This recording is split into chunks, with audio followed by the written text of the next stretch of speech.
So let's say you're leaving somewhere in public and you see somebody like yay distance away, not really close enough for you to hold the door open for them without having to like wait a few seconds, but also not really far away enough where they could not notice you not holding the door open for them. We've all been there. So what do? Do you hold the door open for them?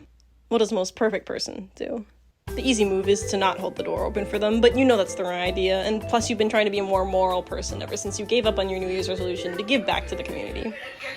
So to make the right decision, you turn to ethical or moral schools of thought, including the big three: utilitarianism, Kantism, and virtue ethics. Utilitarianism, or consequentialism, focuses on the consequences of our actions. So something is moral if it makes the most amount of people happy. However, a lot of philosophers have hang-ups in utilitarianism.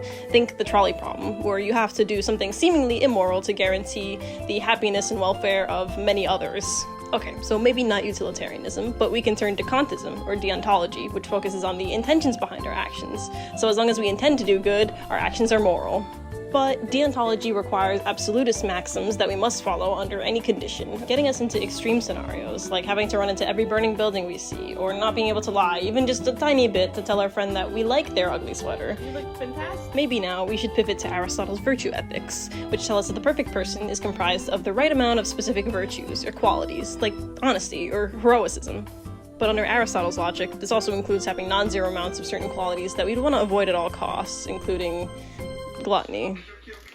Okay, well, none of the ethical theories are really working on their own, but maybe we could combine all three of them into some big super theory, ignoring the fact that utilitarianism and Kantism are kind of like opposites, and one requires a lot of counting while the other requires a lot of reasoning, and the definition of the word reasonable, and we can't really all agree on what that means, and we don't even know where Aristotle is in all of this, and it's too late.